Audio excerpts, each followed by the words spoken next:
Well, hello again, everybody. Welcome back to the Huddle, the Review.com's weekly high school sports show. I'm Rob Toder, joined as always by Mike Brown, our football guru. And Mike, it's hard to believe we've already played 2 weeks of the high school football season, a couple of surprises. Let's talk first, though, about the Sebring Trojans. 2-0, a couple impressive victories. They got a tough one this week, though, against Toronto. Yeah, they do. And the Red Knights are coming in. They're 2-0 like Sebring. They beat Sebring last year, but I think Sebring I think they've got some key guys in place. They have more depth this year. You know, obviously they got some nice playmakers with Robbie Rouse, who's led them offensively for the most part in the first two games, as well as Nate Martin, who's going to be our athlete of the week. Nate Martin has done a great job on both sides of the football so far for the Trojans this year, and also Jared Hunter, who's another leader on that team. So, you know, it's going to be a challenge for them. It's the greatest challenge they've faced so far. The game's in Sebring. Who knows? I think Sebring's a better team this year, and we'll see what happens Friday night, Rob. Yeah, you can't discount enthusiasm and momentum. And Absolutely. certainly the Trojans got to be feeling good about themselves after 2 weeks, and so that goes a long way. Oh, it sure does. The psychology of sports, people underestimate that all the time, but it's huge. The other team that's off to a great start, the Marlington Dukes, 2-0 with a couple of impressive wins, both comeback victories, and they had to earn that one at Ravenna last Friday. They sure did. They were down by, they came back, scored 14 points in the fourth quarter to win that game on the road on the blue turf at Ravenna. Don't see that every day unless you're at Boise State, but really good for the Dukes. You know, Chris Pennell and the whole group. Marlington's playing probably the best football of anybody in the NBC right now, and they've got a nice ball club. And they've got a test this week against the Knights of St. Thomas, also 2-0. Yes, they do. That absolutely. They go to St. Thomas on Friday night. We have two area teams playing. St. Thomas has done a pretty good job so far. I do think Marlington, even though they'd be on the road, would be the favorite in that game. But they still have to play like they have in these first two games. But if they do that, I think they're going to be the favorite in that game, Rob. Okay, elsewhere in the NBC this week, Alliance with their last non-league game, and it doesn't get any easier for the Aviators. Boy, I'll tell you what, their independent schedule is a bear. When you look at who they've played so far, and here comes the Crestview Rebels. Alliance has Crestview at home Friday night at Mount Union Stadium. And I tell you what, they just do a great job at Crestview.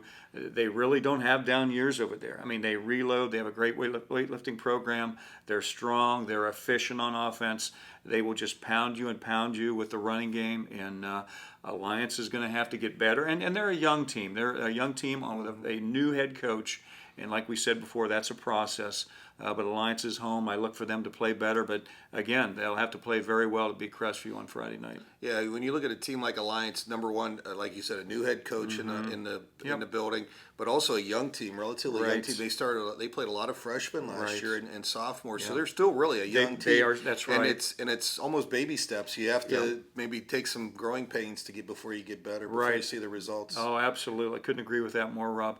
And they've got some great offensive playmakers. I think it's just a matter of the offensive and defensive lines maturing, coming around, and I think Alliance is going to be a lot better team in the second half of the year than maybe the first half, only because of the inexperience down the lines. Yeah. So, and I think that'll be a good game Friday night.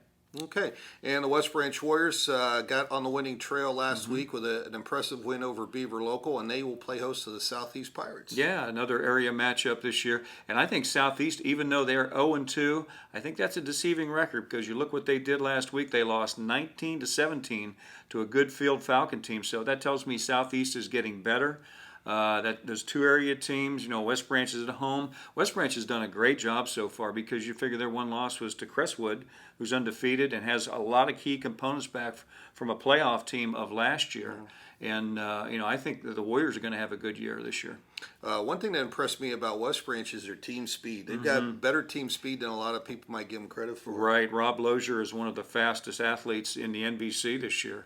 And really, I don't even know if they've utilized him as much as they'd like to so far. I think as they go through the season, you'll see him get more carries.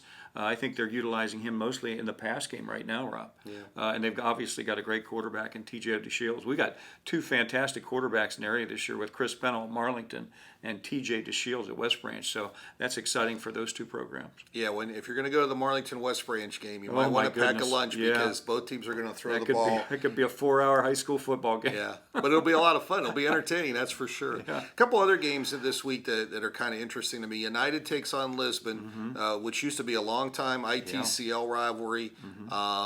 But also Louisville playing host to Austintown Fitch, and that's a really good D2 program in Fitch and a very good D3 program in Louisville, and those two matchups are intriguing. Absolutely. That was a good game last year at Fitch, and this year the games at Louisville. Louisville, they just don't lose much at home, so that's what really makes that an interesting matchup. I look for that could be a reasonably high scoring game. Louisville can score points really quickly with their offense, and obviously Fitch has numbers. It's one of the biggest school districts around, and so I think that'll be a good game too. Okay, well, make sure you check out the Alliance Review all week for previews of those games and much more. And, of course, coverage Friday night, both on the Alliance Review print channel and, obviously, the Review.com as well. We'll have video highlights of some of those games. So, for Mike Brown, this is Rob Toder. We'll talk to you next week.